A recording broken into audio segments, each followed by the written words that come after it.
to another episode of the Discovery Channel, where each week myself, Stilger, and my friend Ivor, we discuss a different topic. And Ivor, getting right into it, I want to talk to you this week about different New Year's traditions. And do you know anything about the history of New Year's celebrations? Um, Not much. I know that some cultures they like to shoot off fireworks, like in like the Chinese. For us, we really don't do much for New Year's other than take a day off of work. And I think some people like to get plastered, but oh wait, yeah, there's the ball dropping. There's always that. And in Georgia, instead of dropping a ball, we drop the peach. Yeah. Well, actually, getting plastered is also a New Year's ancient New Year's tradition. Yeah. That goes back that started in Roman times. Although that's also done by Chinese people as well. That's the fireworks tradition. And I wanted to go through a couple of them and then end up with some of the traditions we have here in the Netherlands, which includes both getting plastered, fireworks, combining the two of those, and some other things. Doesn't that seem like a dangerous combination? Yeah, yes. Maybe you But a don't let lot of go fun, quite and fast it's enough. it and it's my favorite holiday of the year. And I also want to include some video of what it looks like over here during New Year's because it's really like a war zone. Anyway, so I want to start off with the Babylonian New Year's Eve. The celebration is called Akidu. Have you ever heard of it? No, I haven't. I've heard of Okay. Enkidu. I like the companion of Gilgamesh. I guess that's not the same. No. Okay. So this was the Babylonians. They followed the first new moon after the vernal equinox. So that's in late March. They would honor the rebirth of the natural world with a multi-day festival called Akidu. This early New Year's celebration dates back to around 2000 BC, and it's believed to have been deeply intertwined with religion and mythology. And during the Akidu, statues of the gods were paraded through the city streets, and rites were enacted to symbolize their victory over the forces of chaos. Hmm. Through these rituals, the Babylonians believed the world was symbolically cleansed and recreated by the gods in preparation for the new year and the return of spring. And one fascinating aspect of their celebration was they had a ritual where the Babylonian king was humiliated. And during this ritual, the king was brought before a statue of the god Marduk, and he was stripped of his royal regalia and forced to swear that he had led the city with honor. Then a high priest would slap the monarch and drag him by his ears in the hope of making him cry. And then, if royal tears were shed, it was seen as a sign that Marduk was satisfied and had symbolically extended the king's rule. So, yeah, which is interesting. And some historians say that this might have been to suggest that the monarchy was kind of like put in place by the gods, or like symbolizing his divine power. But I don't know. It could also have been, in my opinion, a way for the priesthood to show that they are in the end the ones that give power to the kingdom or to the royals. I don't know. So the second one I wanted to talk about was the Roman celebration of Janus. Have you ever heard of that one? Oh man, no, I haven't. Okay, so that one was also around the equinox originally, and then later on it was moved to the date of January 1st. The date we still use today. Mhm. Um, and for the Romans, the month of January comes from the name Janus, Wait, Janus. when did you say it was originally? You said they moved it to January. What was It, it before? it was on the vernal equinox as well, which is like late March, which is like when the equinox, like when the sun moves from the equator over the equator. you have one like in September, I think, which is the when you move towards the winter time, and then there's another one in March. Yeah, But there's the summer and the winter solstice. yeah, Oh, exactly. equinox. Yeah, there's one in the spring and fall. Equinox. Yeah, yeah. And they moved it to January, and it was coming from the two-faced deity Janus or Janus. I'm not sure how you pronounce that. The god of change and beginnings. And Janus was seen as symbolically looking back at the old and ahead to the new. And that one then became the tradition.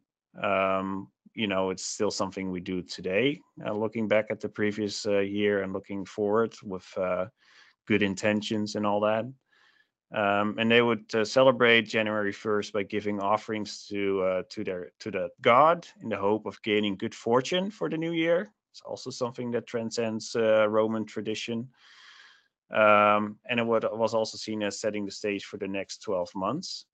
It was common for friends and neighbors to make a positive start to the year by exchanging well wishes and gifts of figs and honey with one another. And they would also choose to work at least part of the New Year's Day, as idleness was seen as a bad omen for the rest of the year. Okay, and I have 5, by the way, and I'm now moving to the number 3, and it's Wepet Renpet. Any idea what country that one came from? Can you say it again? Wepet Renpet. Oh. I don't want to try to guess because okay. I just it's ancient Egyptian. Okay. All right. See, I knew I couldn't pin it down. I didn't want to embarrass myself. All right. Yeah. So yeah, they also celebrated the New Year, and Egyptians celebrated this festival, which means opening of the year in ancient Egyptian. It was seen as a time of rebirth and rejuvenation. It was tied to the flooding of the Nile, and it was honored with feasts and special religious rites. And the Egyptians, they also used this as an excuse for partying. So anyway, they actually have recent discoveries at the Temple of Mud that show during the reign of Hatshepsut, the first month. Yeah. So the first month of the year played host to a festival of drunkenness. And this massive party was tied to the myth of Sekhmet, a war goddess who had planned to kill all of humanity until the sun god Ra tricked her into drinking herself unconscious. And in honor of mankind's salvation, the Egyptians would celebrate with music, sex, revelry, and copious amounts of beer. So that sounds like actually this episode of Star Trek: The Original Series where what was it called? Return of the Archons, where like they have this every time at a certain time of the year, like they just all go nuts and they drink and they do whatever, and then things get vandalized and smashed, and then after that the regrets will start. As much as they're capable of regrets, but like they go nuts. Yeah, it's interesting that. I think in England they call that Friday. No, I'm kidding. I think there's something in England. I forget what it's called. It's like Guy Fawkes Day or something like that. Yes. Don't they like destroy stuff or light stuff on fire for that or something? They have a ton of fireworks during Guy Fawkes and vandalism as well. I did not include the Guy Fawkes tradition, but I was actually flying into London at one point for work. And I was like, what is this? What is all this fireworks? And it really made me think of the Dutch New Year. It was really cool to see it, coming, like landing from the plane. There's like fireworks shooting up all over London. I'd be nervous flying and landing under such circumstances. Yeah. No, I thought it was really nice, but yeah, no, it was that's what they have for sure. Yeah. Guy Fawkes. Maybe we should do an episode around that when that takes place. And that is usually when is the date of Guy Fawkes? I'm trying to find it here. Guy Fawkes Day. I cannot find a day that quickly. In April, it looks like it's in April. Okay. Anyway, yeah, there's a movie around that as well, isn't it? V for Vendetta or something like that. I don't know. I never watched V for Vendetta. I need to get that movie. Yeah. I don't know. I've never seen it either. But all right, I'm going to the fourth tradition, which is the Chinese New Year, as you mentioned. It's one of the oldest that's still be taking place. It's about it's over 3,000 years ago that they started doing it during the Shang Dynasty. And the holiday began as a way of celebrating the new beginnings of the spring planting season, but it later became entangled with myth and legend. And according to one popular tale, there was once a bloodthirsty creature called Neon, now the Chinese word for year, that preyed on villages every new year. In order to frighten the hungry beast, the villagers took to decorating their homes with red trimmings, burning bamboo, and making loud noises. The ruse worked, and the bright colors and lights associated with scaring off Neon eventually became integrated into the celebration. So their New Year lasts 15 days, and it has all to do with cleaning your houses to get rid of bad luck, repaying old debts, and then of course following the invention of gunpowder in the 10th century. They were also the first to start with fireworks. And theirs is still. They invented fireworks, and today they're not allowed to use them. Really? Okay. Yeah. I did not know that. Well, unless the wonderful regime has decided to change its policy, but the last I heard, they were not allowed to use them. Yeah, we're not allowed to use them this year again because of COVID. So I'll actually have to drive down to Belgium to get some. So because apparently it's safe there. So I'm going to the fifth. Sorry, what were you saying? The virus will only get you if you're in certain areas, and at certain times of the day, it's more active than others, and some events are more dangerous than others. Yeah, and I'm actually using it to scare away the disease. So maybe in the future we can shoot off fireworks to cure the disease. Anyway, number 5 is Nowruz, or Nowruz. Nowruz. Okay, this one I've heard of. This is the Iranian or the Persian New Year. Yes. So you do. Okay, so I didn't hear about any of the other ones, but I do know that. Well, I knew Chinese New Year, obviously, but not all the details that you had. Well, these are the 5 ancient ones that I have, and then I want to finish with the Germanic tradition, which is what we have here in the Netherlands for the most part. Okay. But yeah, so this is the Iranian one and parts of the Middle East, and it means new day. It goes back to antiquity. And it's probably comes from the Zoroastrian religion. Yes, it does. I know that for a fact, for sure. Yeah, they think it dates back as far as the 6th century before Christ, and the rule of the Achaemenid Empire.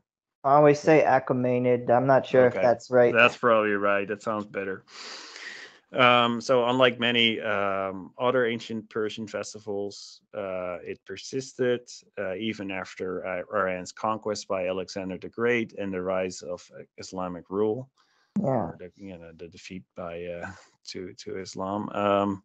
And it focuses on rebirth, return of spring, and monarchs would use it to host lavish banquets, dispense gifts, and hold audiences with their subjects.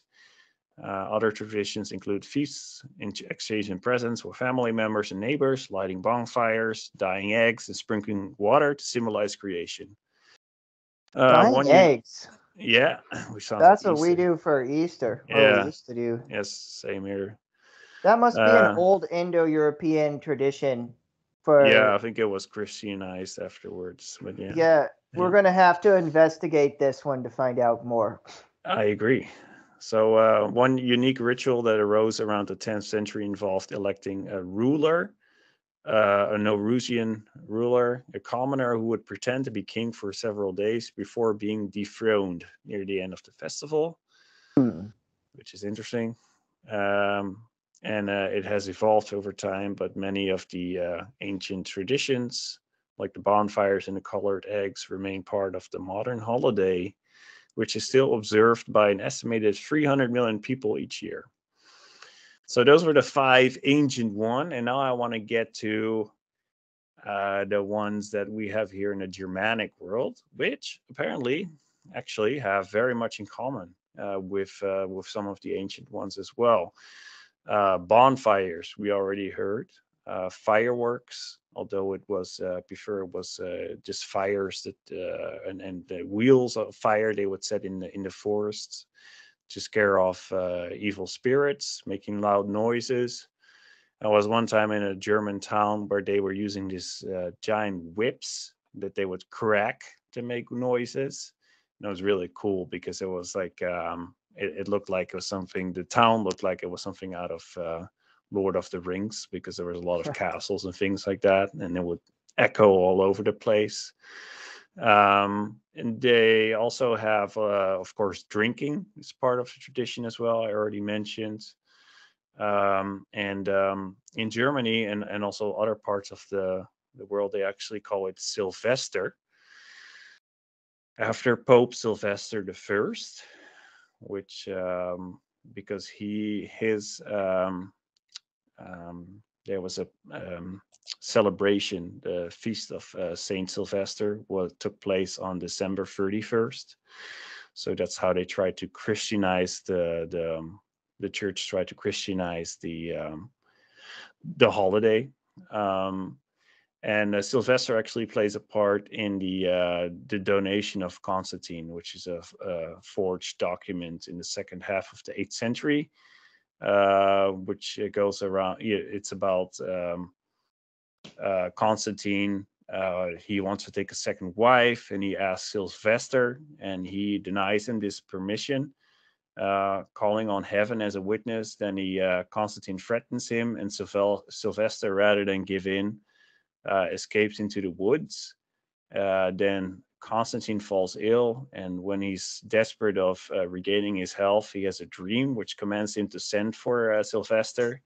He obeys, and Sylvester receives Constantine's messengers in his cave and swiftly baptizes them. Wherever, having shown them several miracles, he is led back to Constantine, whom he baptizes also and cures. And in this story, Constantine and his entourage are actually not pagans, but Jews. And there's another legend of Sylvester slaying a dragon, by the way. And I have found some cool paintings, pictures, which I'll include in the video.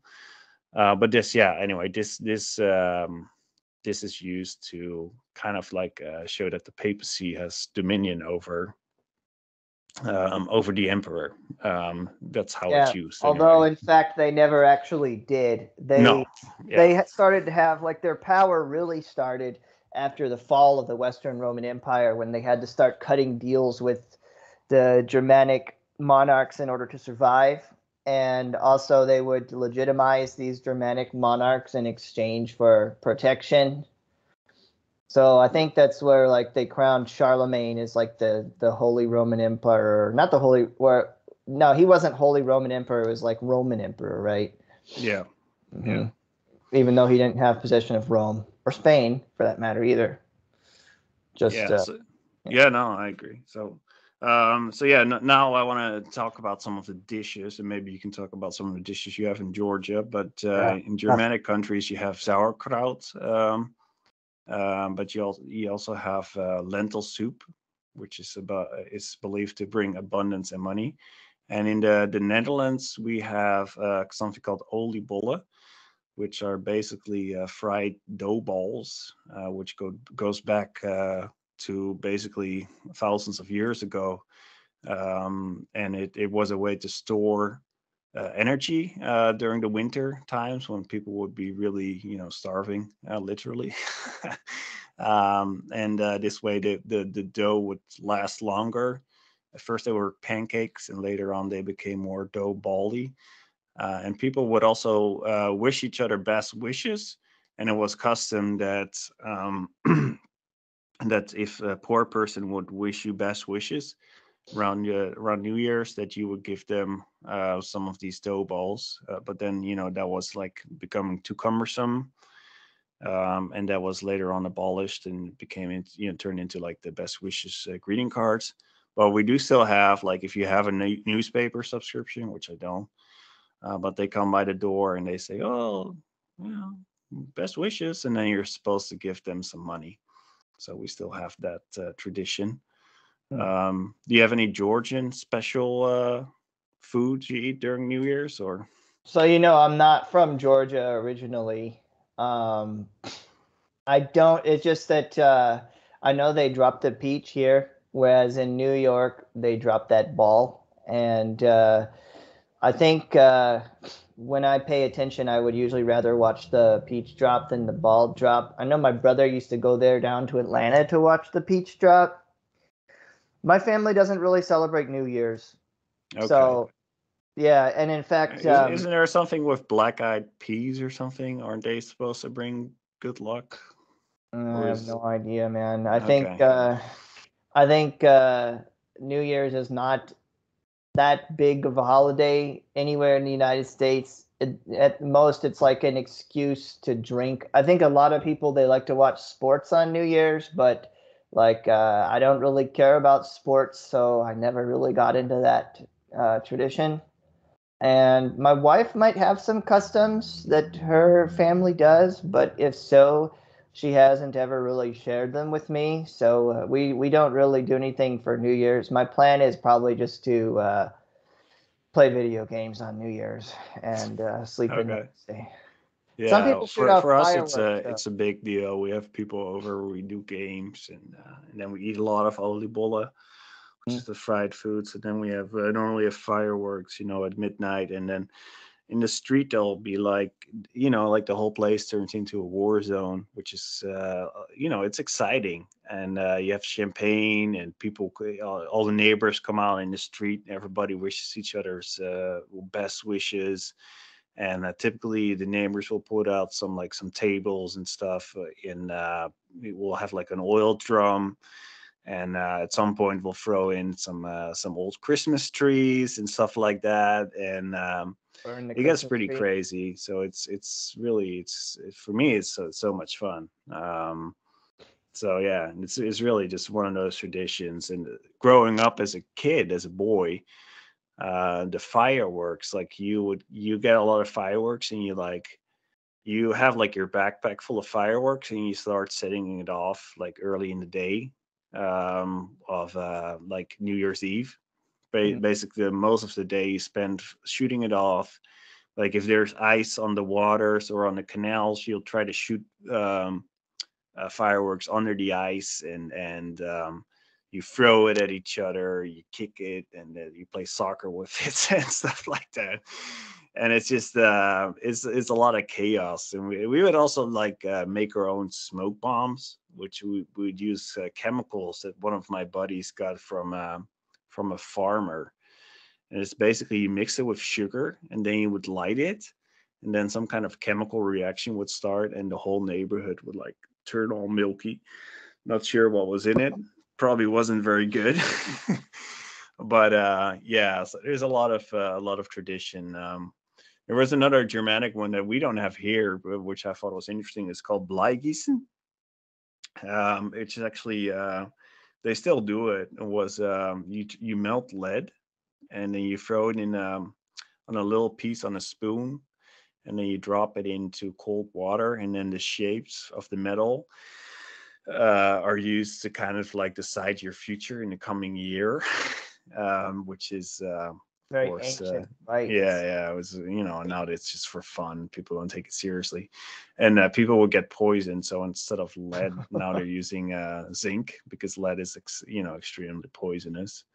Yeah. But yeah, still using the evil spirits, driving those away with loud noises. That's the fireworks, of course. We also have places in the country where they use big milk jugs, like metal milk jugs, Mhm. and they fill them up with this gas, and then they hold a tiny flame at the at the back of it, and then the lid will like blow like very far away, and you actually have to wear ear protectors because you'll go deaf if you otherwise. That's how loud it gets. And this is mixed with drinking. Yeah. Yeah. How many people die every year with this stuff? What's the casualty? Well, actually, quite a few. Yeah. Well, like maybe like 10 people or something. It's not that bad. A lot of people lose their eyes and things like that. So, that's what they say like now, because like, oh, everybody's so busy with the hospitals and stuff. But it's not like you end up in the ICU on a ventilator typically. Like there's a lot of like people that lose their fingers and things like that because of, Yeah, yeah. that kind of stuff happens here for 4th of July. I guess 4th of July is really our big firework day, but Yeah. there's nothing that crazy, where people are like lighting up gas cans and stuff. Like I've never, and actually, one thing I have noticed though is that as I've gotten older, I've noticed that more people are shooting off fireworks for New Year's. When I was a kid, that did not happen. But I think it's happening because of people coming from other parts of the world. We take like 1 million immigrants every year, Yeah. and they're bringing their own traditions with them, and it's starting to manifest more. Yeah, So I used here, to live in the Georgia or in the Atlanta area, as you know. That's how we became friends. But yeah, I would also get some fireworks, and I think yeah, we get you were some one good of those. mortars there. You can get some really good mortars, and yeah, it's fun. Um, but yeah, and then there's one more. It's called the Rummelpot Lauf. It's a drum, and Germans on the New Year they walk house by house singing silly songs and asking for sweet treats, playing the drum. Um, and the sweet that is distributed is mostly fortune, which I think is fried as well, if I'm not mistaken. And then the next day you usually all meet up. Your family visits, and yeah, you drink coffee with each other, and you wish each other best wishes. But yeah, so that's what I want to talk about. It's a tradition that's close to my heart. I know it's a little bit dangerous, but sometimes you know yeah, I mean, life can be dangerous. Every time you leave your house, something can happen. And I really enjoy it, and I'm looking forward to this year's New Year's Eve, even if I have to go to Belgium to get my fireworks. So yeah. Yeah, I think it's great that you're willing to continue this tradition and share it with your kids. For me, I have no tradition for New Year's. Unless my parents decide that they want to do something, then we're not going to do anything. But do we? Yeah, we don't really celebrate. We don't really do anything for New Year's. There's a thing in New York that's like a New Year's Day parade, but I don't think it's as popular as it used to be. As you know, our country is kind of balkanizing, so things that used to be shared traditions and stuff are not really anymore. Um, but yeah, that's a good topic. I do wonder why in the United States we don't really have much in the way of New Year's. I think, Maybe because of 4th of July it's taken that place. Maybe, I'm guessing, right? yeah, Which I is think it, fun. I enjoyed 4th of July when I was there. It's a fun yeah. holiday as well. Yeah. I also enjoyed it. I used to enjoy it much more when I was a kid. Now I just don't I don't care as much. Um, also, the last 4th of July, I crossed the big 4-0, so Yeah. that's another thing. But yeah, maybe that's what it is. I know, like here, our holidays are mostly commercialized and generic. We have Thanksgiving, which is a unique holiday that nobody else has. And has to do with the early colonial period and how the first some of the first English settlers managed to survive. And then there's 4th of July, and then other than that, it's just like Christmas, Easter, Halloween, and New Year's is a federal holiday, but there's not a lot of activity for it. And then Halloween, which I think we should do a topic on at some point, actually was brought here by Irish immigrants. That's why we have it.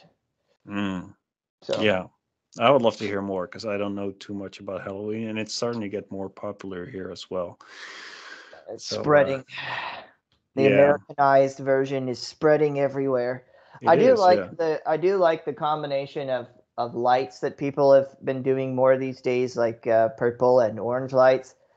I actually don't care for Halloween as a holiday or what it stands for and such, but I do like different colors and I like lighting schemes, non-traditional lighting schemes. So Yeah. like it actually purple and orange does go pretty well together as lights if you want to put it in your house. Like our house, we have when we turn off the main lights at night, then there's some parts that are orange. Anyways, that nobody cares about that. So, Yeah, but it's all right. It's fun for little kids. So yeah, yeah, yeah. All right, man. Well, that was my story for this week. So if you enjoyed some of the traditions, let us know if you have any special traditions, maybe in your country that we haven't heard of, and especially if they're ancient or if they've been around for, or maybe if they're new. I would love to hear about them. And appreciate it. And thank you for coming. And with that, I'd like to close it off and hope to see you in the next one. yep, great All one. right.